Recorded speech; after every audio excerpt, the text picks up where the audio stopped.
It's 3 o'clock, and so thank you for joining the Florida Center for Students with Unique Abilities September webinar. Today's webinar is Agency Supports for Florida Post-Secondary Comprehensive Transition Programs, the Agency for Persons with Disabilities, also known as APD. My name is Drew Andrews. I'm the Technical Assistance Coordinator here at the Florida Center for Students with Unique Abilities. Our presenter today is Debra Noel, Regional Program Supervisor, Community Affairs and Waitlist Lead, Agency for Persons with Disabilities. This webinar is being recorded and will be posted on our website within probably 24 hours. Handouts of the PowerPoints can be downloaded from the chat section over to the right, or if you don't see that, if you go to the bottom of your screen, you'll see a little conversation cube that says chat. Click on that and you'll see all of the chat, the Zoom chat group. And there you'll see a one that says September FCSUA slides. Click that link and you'll be able to download the PowerPoint slides. If you are having difficulty hearing the presentation, there are also phone numbers that you can call, and I will put those in the chat box over in the chat window also. At the end of this webinar, you will be directed to an evaluation. So please complete the evaluation so we will have your input when planning future webinars. So at this time, I'm going to turn things over to Debra Noel. Thank you, Debra. Hey, Drew. Thank you, and thank you for having me. Let me see if I can find my presentation.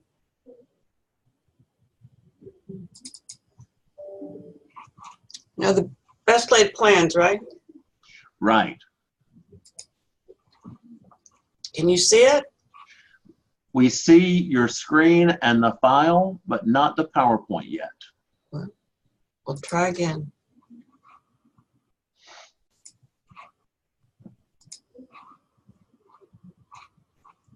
Now? Do share, hit share screen once again. Here it is. No? Yes, that's, and now if you'll Yay! begin the slideshow, you'll have it. I knew it went too well yesterday in rehearsal. Anyway, glad to join you. As Drew said, I am the program supervisor for APD over in Tampa in the Suncoast region. And our region serves 11 counties on the west coast of Florida. Drew and I ran into each other a couple months ago when he asked me to speak at, what was the name of the conference, Drew? It was our Florida Post-Secondary Education Program Planning Institute. Well, there you go. It was a whole mouthful of words that I probably couldn't say. But what I learned there was that a lot of the participants really didn't understand what APD was. So as I was talking about how we could work together more collaboratively, I got a lot of empty stares like, and what is it you do? So I told Drew that I thought I'd spend today talking about exactly what APD does and how you can connect with APD in terms of post-secondary opportunities for students, individuals with developmental disabilities.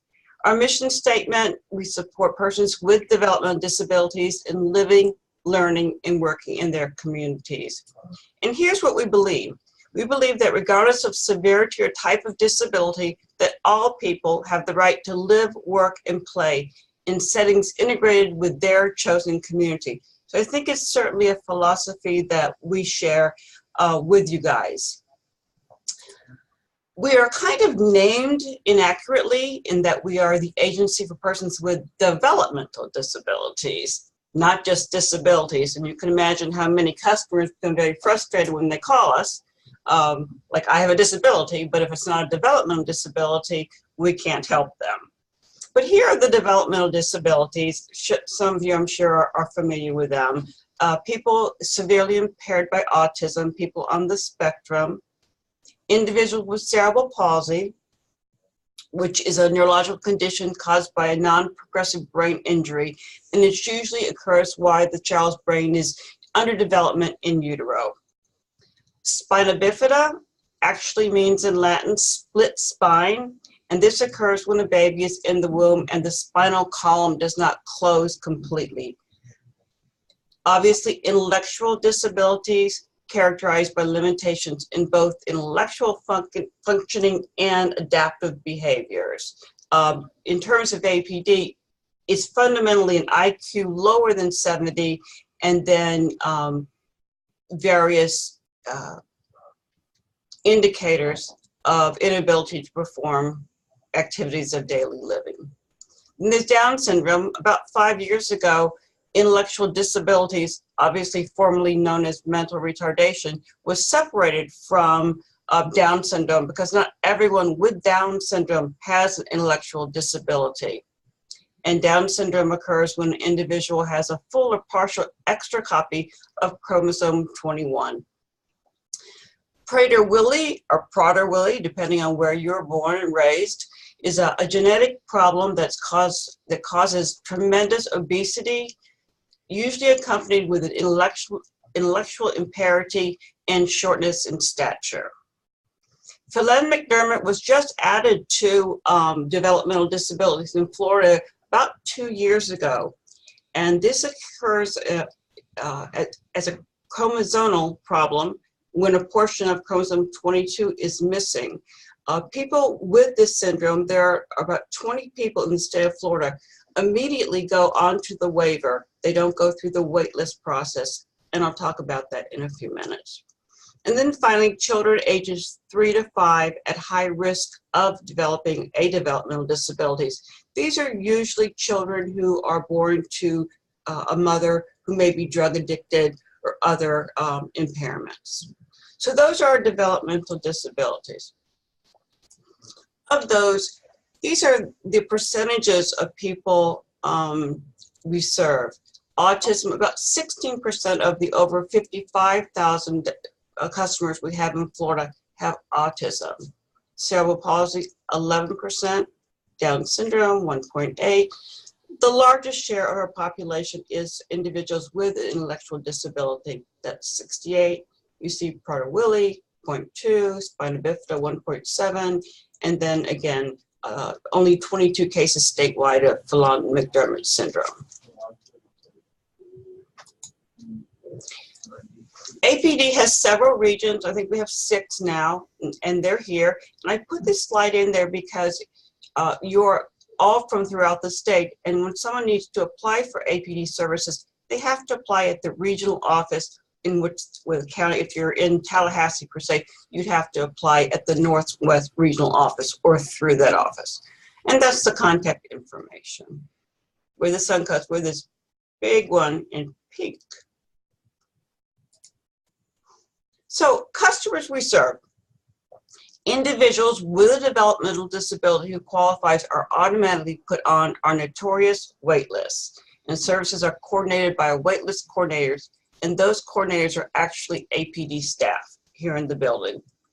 To establish a wait list means we prioritize people by category once they apply. Category 1 is the highest level of need.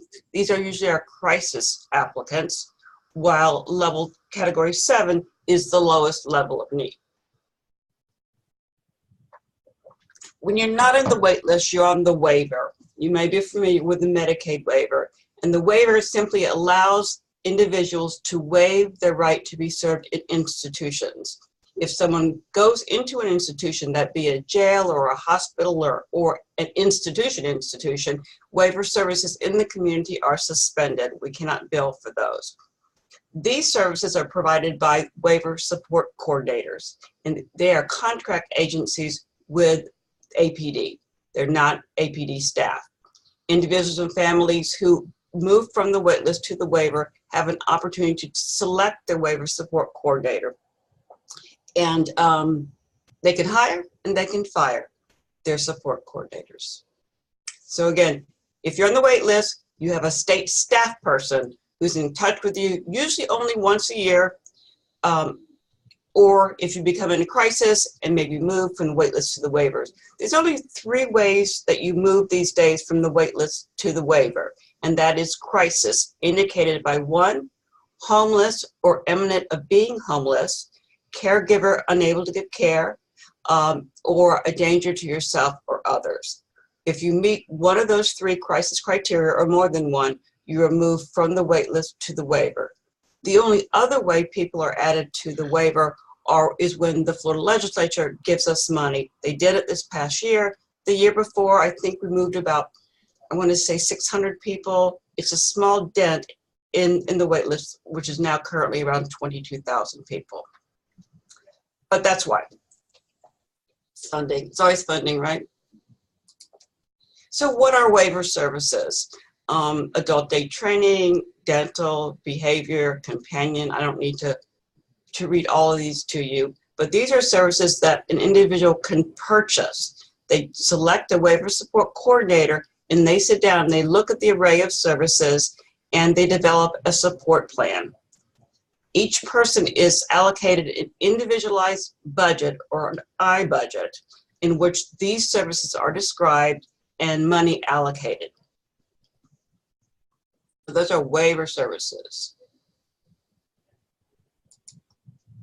There are one primary service we provide to individuals on the wait list. That's why the response to the question, why should I have my son or daughter or myself apply for services? I'll just go on the wait list. The wait list is because there is supported employment for individuals on the wait list. And also, if you're on the wait list and you do encounter a crisis, your step to the waiver is much more immediate than it would be if you're not on the wait list at all. So always encourage individuals and families to apply even if you go on the wait list. So on the wait list, you get supported employment services. About 5 years ago, 2013, the Florida legislature granted supported employment funds to serve people on the wait list. And this came about because Director Palmer, our director, held townhouse meetings about 6 years ago, and she went around the state and she had a lot of angry parents saying, you know, my child's on the wait list, what are you going to do? She said, well, what do you need? And the parents mostly said, and individuals said, we want to work, we want our kids to work, we want jobs. So that's why supported employment services was funded for people on the wait list.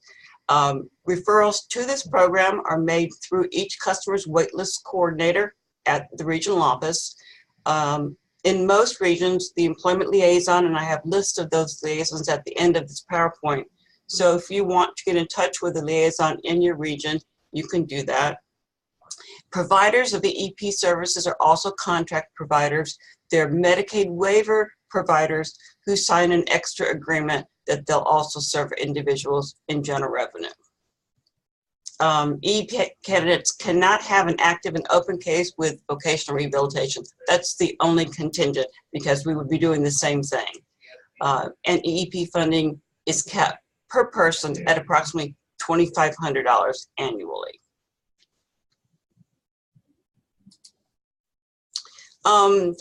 Supported employment. So are we talking the same language here? By the way, I'm proud of this picture. This is not a canned picture I got out of Google Images. This is a guy named Terrence. Terrence has been placed through the EEP twice. About 4 years ago, he came to the program and was matched with a job at a marina. But it was a very small marina, and they eventually had to let him go. Recently, he came back to us, and his desire was to work at McDonald's, and that's him with his first schedule that he's holding up in front of his T-shirt. But again, the definition of supported employment is services to people, regardless of their disability, have been unable to access competitive employment. Supported employment must be integrated, community-based, minimum wage or higher, and the money is paid directly to the supported employee. Sheltered workshops are not supported employment.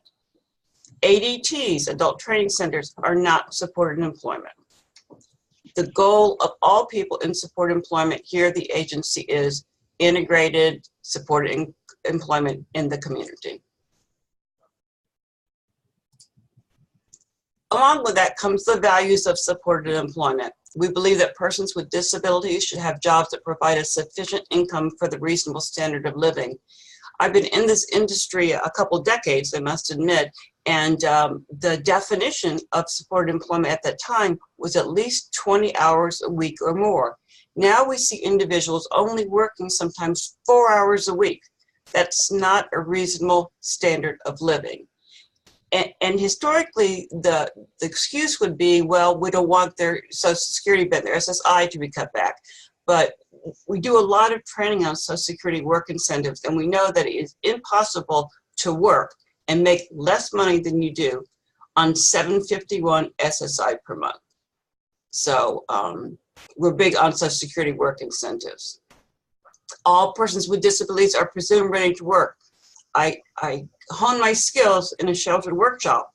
And again, 2 decades later, I'll go back and visit for a meeting or something, and guess what I see? The same people we were getting ready to work 20 years ago. And we're still getting them ready. They're still there. People get in sheltered workshops, and the only thing they're ready for when they leave is retirement. It is a myth to think that people go to sheltered workshop and ever get jobs. A job belongs to an employee. Also, when I started as a job coach, one of the most disability-friendly groups was Publix. I'm sure you all know that too. And if I had someone who was working as a bagger, I would wear the same outfit. We drive together there, we lead together there.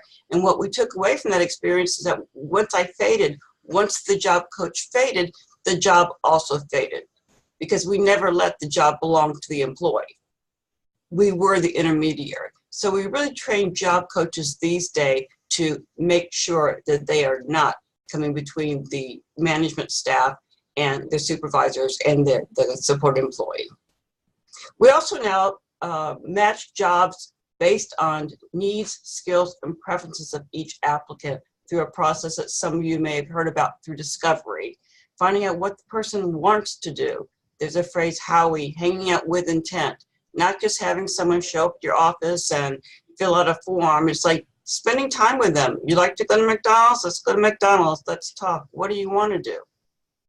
So we use a different technique in job development. We also don't just do fast food, do service industry. We try to look and develop jobs based on, again, the needs, skills, and preferences of each applicant. Not everybody wants to be a greeter at Walmart.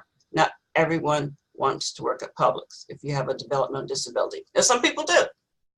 I think I shared this story, Drew, at the conference of Director Palmer meeting with the head of Publix. I forgot their name. It's been a couple years. But she wanted to meet with them because she wanted to ask the question we all want to ask. Why Publix? Why does Publix stand out as a leader in inclusive communities in supported employment?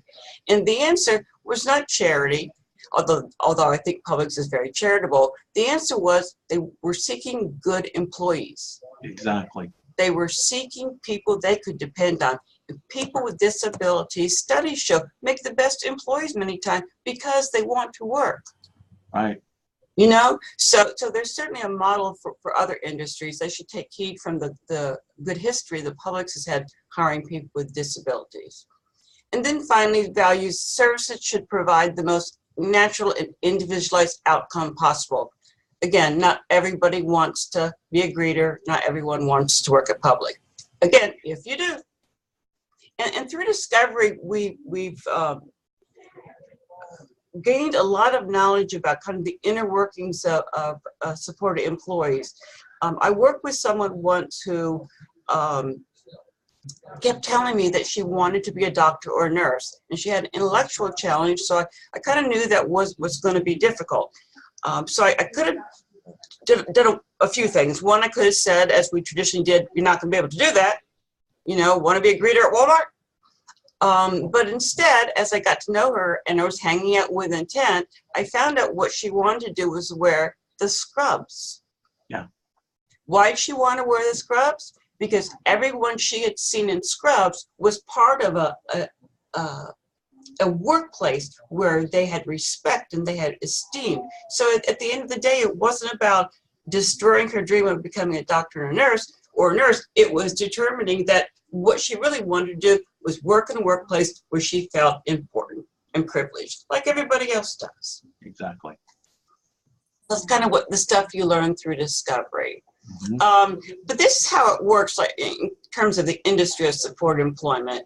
Vocational rehabilitation is responsible for providing what we call phase one of supported employment. And in a nutshell, that means the job development. They also use discovery to determine each job seeker's interests, tastes, and preferences to increase success, because we all know that if you're happy in your job, you're more apt to be successful. Again, they're trying to determine each person's ideal conditions for employment, but then they will close the case, and if it's someone with a developmental disability, move it to APD after the individual has reached a point of stabilization, and their definition of that is usually between 90 and 150 days of stable employment. And then the question comes up, well, what happens if the person loses their job on day 151? We're still working on that one. Yeah. But APD can provide both phase one and phase two. If for any reason someone would go to VR and they find them, the terrible words, unemployable, but I've seen it before in writing. So we can do phase one and phase two. Phase two is the follow-on. People on the waiver completed phase one, go to APD for phase two, and that's the long-term ongoing supports. Someone who starts out receiving several hours a week of supported employment, the coach will gradually fade over time. And part of what I referenced a few minutes ago was that we used to not fade, and then when we did fade, the job was in jeopardy. So we try to do that more systemically these days. But activities in phase two, frequent systematic context between the coach and the employee, again, that will fade. Additional on-the-job training as needed. So someone may be reduced to an hour a week of coaching or an hour a month of coaching, and then something happens on the job, a supervisor change, maybe they have a change in their own personal life, family problems like anybody else does. A coach hours can be increased to go meet the needs to maintain the job. Supported employment also can include accessing transportation, consulting with the supported employees support network. One of the joys about supported employment to me is having people with disabilities integrated with non-disabled colleagues. Opens up whole new lives. Not everyone with an intellectual disability wants to bowl. If that's all someone's exposed to, that's all they know.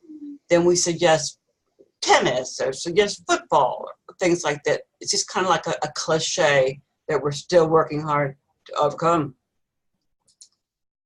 So these are the players, I would say, in the supported employment partnership. Obviously, the job seeker, vocational rehabilitation, APD, school personnel, our providers and job coaches, our support coordinators, ancillary service providers, all members of the circle of support, and employers. All these players have something to do with ensuring the success of a supported employee. So I hope that's making some sense. That's kind of what APD is. So how can we work together? What are some things that, given we provide supported employment, you all are interested in post-secondary opportunities as we are? Just some thoughts. And I think we really need to increase collaborations with school systems throughout the state to stress the need for early identification of students who may be interested in post-secondary. Right before I came to work at the regional office here, I was working at the University of South Florida in the Florida Center for Inclusive Communities. And that was when the Think College program was just birthed at that time. So that was kind of my first taste of actual at a college setting. And now when Drew asked me to go speak at the conference, I was looking at, you know, all the different opportunities that are now available in the last 6 years for people with disabilities to have post-secondary. But we need to identify students earlier and work together. We must include the goal for post-secondary options in each student's support plan so that everyone in the circle of support understand and plan and to make sure that the supports needed to reach the goal are provided going back to those waiver services and the support plans. Got to make sure that it's outlined. If someone needs supported employment, that it's there. Supported living, that it's there. Ensure that individuals on the waiver who may need personal supports in post-secondary programs have the service again in their I-budget. Someone's going into post-secondary and needs someone, personal supports, or a companion. Companion is more out in the community with the individual. Personal supports are at home. Menu planning, hygiene, not everyone needs either of those things, but just an example of the types of things that we can work together to ensure that students' success in post-secondary opportunities. And then utilize the EEP program to provide job coaches for students who wish to work in community-based employment while attending school, or any other post-secondary option, training program, etc. We can use those EEP funds for a coach to help the student move through the various programs that they might be interested in. And then finally, I have the contacts throughout the state. Every region has a supported employment liaison, and I was sharing with Drew that this would be the primary contact person for you all to make contact with someone who may be interested in a post-secondary option in the region. The closest aligning person, I think, would be the supported employment liaison. And that's their contact information. So I've kind of ran through this, Drew, at rapid pace, but. No, you've covered a lot of information, and we want to give folks a chance to ask questions. So if you'd like to put questions in the chat box, we'll certainly try to get those answered for you. So we're gonna wait for a few minutes, and if you have questions, please let us know.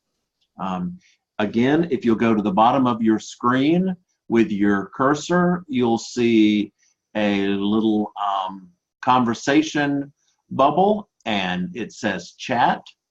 And if you click that, you'll see the Zoom chat group. And in that chat group, you can scroll up and you can see the slides are there that you can download. Those were the phone numbers if someone needed to call in. I can also unmute folks. I can go through real quick and unmute everyone if we want to do. I'm going to unmute everyone, so I'm just letting you know if you've got music playing in the background. I'm going to unmute folks. Anyone that has does anyone have questions?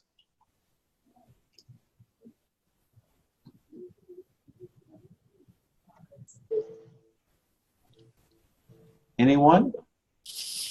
I think Mary Kendall had a question in the chat box. Well, Okay. Can you hear me? Yes. Yeah, I didn't mean to put that there. Sorry, I was trying to make notes. Okay. But I do have a question regarding the job coaches for students that are currently enrolled. I'm with Indian River State College Project Stage, and we have met with vocational rehabilitation to have this same conversation. But we do have a few students that are receiving APD med waiver services. Is there a preference that they use job coaches through APD, or does it matter? How is Stages funded? Through The grant. the grant, right? Through the It's not funded UCF. through VR? No. Oh. Well, I don't know if it's a preference, but you know, it's an opportunity if someone needs a coach. Right. I'm just wondering because we do have, I believe we have at least 2 students who are currently receiving services. They provide transportation, which is really helpful. Yeah. So just curious when it comes time to select job coaches, whether or not it would matter. You know, we can't recommend providers, but what I can tell you is that we have an auditing group. They used to be called Delmarva or QA Wing, and now they're called Clarent, QLARANT. And you can go onto their website and you can see provider scores. And you know, if I could shout that from the rooftop, I would, because individuals and families, all they do is get a list of providers and no barometer. Whether they're good, bad, or indifferent, or if they specialize in young people or older people, or what their strengths are. But individual families can look at that and make an informed decision. Okay. Would you say the name of that group again, please, Deborah, and I'll type it into the chat box. Okay, it was Delmarva, DELMARVA. By the way, that's Delaware, Maryland, and Virginia. Mhm. Never knew that, 10 years into the game. But now they just changed the name to Clarent, QLARANT. QLA, once again? RANT. Is Or I'm that sure if you typed in Delmarva, you get Clarent, because they just changed their name. But every APD provider, whether it be supported employment or any other service, they go through a yearly audit, and they have to score above an 85. Anything below an 85, they have a plan of remediation, and many times that entails a payback situation where if there are, say, hypothetically, you're serving someone in support employment, but you don't go out and give them a job. So those types of things, you know, we keep track of, and we hold providers accountable for that. I think we're getting better at also, by the way. But I don't know who would not benefit from a job coach, you know? right? Even if it's an hour a month, an hour a week, especially with work incentives. Are you familiar at all when I say that, Drew? Is this group maybe familiar with what I'm saying? It'd probably be best if you explain that. I'm somewhat familiar, but I don't know if Okay. everyone in the group is. Okay, in the last 5-6 years, APD has required, it started out with just supported employment coaches. Now it's supported employment, supported living, and all our waiver support coordinators. They have to be certified in Social Security work incentives, which means they have to have 12 hours of education at one of our regional offices by a trained facilitator. And about 20 years ago, Social Security kept seeing their enrollment increase when disability was really supposed to be a short-term help for people in need, as opposed to a lifestyle. And there's two types of disability income. One is SSDI, disability insurance, which you or I would get if we became disabled because we worked, we paid in the system. People with disabilities who have not worked or have not worked sufficient enough to draw on their own get, instead a federal benefit rate of this year, $751 a month. That's it. And people always thought, well, if I go to work, I'll lose my SSI, my big 751. But the fact is, there are work incentives, any cost related to going to work, transportation, uniform, medicines. Say someone has seizures and they have to buy their medicine because their insurance doesn't cover it. Any, you call it impairment related work expense. There are a plethora of incentives that job coaches use to help people go to work and work maximum. Their SSI check may be zero, but they maintain eligibility for their Medicaid, which is their health insurance. So many people, as we all know, with disabilities can make a lot more than $751. What they may not be able to secure is their health insurance. So we really advocate use of work incentives, and we train our job coaches, and again, everyone in the circle of supports, to know what they are. And you don't need to be an expert. In every community, there is a work incentive planning and assistance program. I believe, Drew, in Central Region, it's the Center for Independent Living. I think that's correct. Here, it's Ability, in Suncoast, it's Abilities of Florida. They do other things, but they are one of 100 different agencies throughout the country that contracts with Social Security to serve, to administer the Community Work Incentive Program. So there is, if you will, basically an accountant at all these offices. Everyone with a disability check, whether SSI or SSDI, can get a free benefits analysis that can assure the individual and his or her family that going to work, they will not lose their health insurance. And in fact, that they have historically, if you're an SSI and you're a single person with a disability, you could not have more than $2,000 worth of assets. Imagine $2,000, excepting a home you live in and a car you drive or someone drives you in. So work incentives allows you to put money above $2,000 in account where you will not be penalized and lose your disability. In fact, Drew, that's a great topic I'd be happy to address in the future with you guys. that could possibly be something that we would do. Thank you. You're very welcome. Hope that answered your question.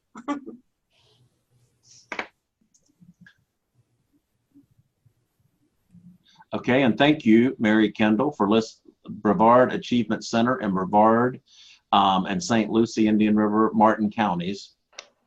That's the WIPA provider. Thank you. You're welcome. Other questions?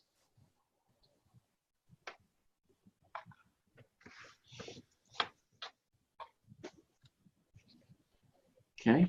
Caitlin, would you like to post the evaluation for today's webinar? Thank you so much. That, if you would not mind, please, going to the evaluation there, and we'll leave the webinar on for a few minutes to be able to give an evaluation. And also, I wanted to mention to folks that next month on October 2nd, our webinar will be Perspectives from the Florida Department of Education, what the Florida College System and Career and Adult Education look for when reviewing Florida post-secondary comprehensive transition program applications. So that's Perspectives from the Florida Department of Education, what the Florida College System and Career and Adult Education look for when reviewing Florida post-secondary comprehensive transition program applications. And so we look forward to you joining us then. We appreciate you joining us today. And please complete the evaluation so we know if we're meeting the needs of the folks that are joining us for the webinars. And again, that's under that FCSUA webinar eval 9/11/2018 is the link. And then I'm also at the very top of the chat box for the slides from today.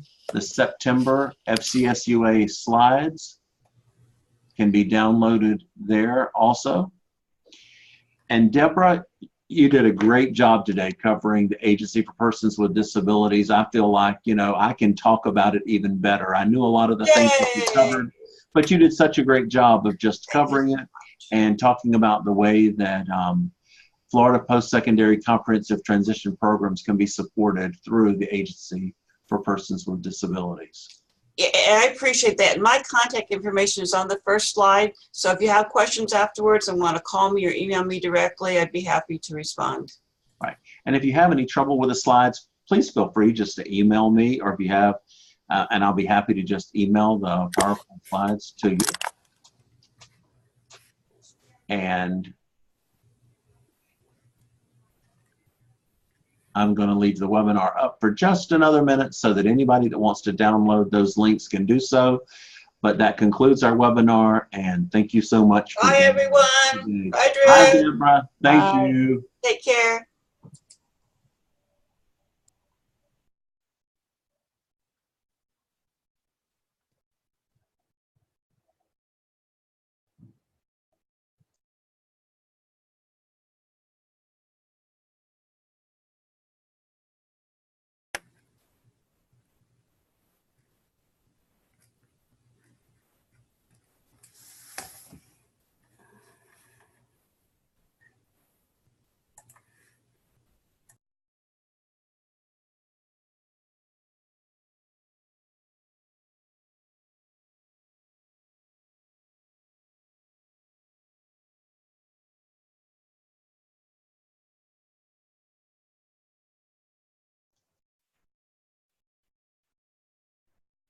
Thank you all.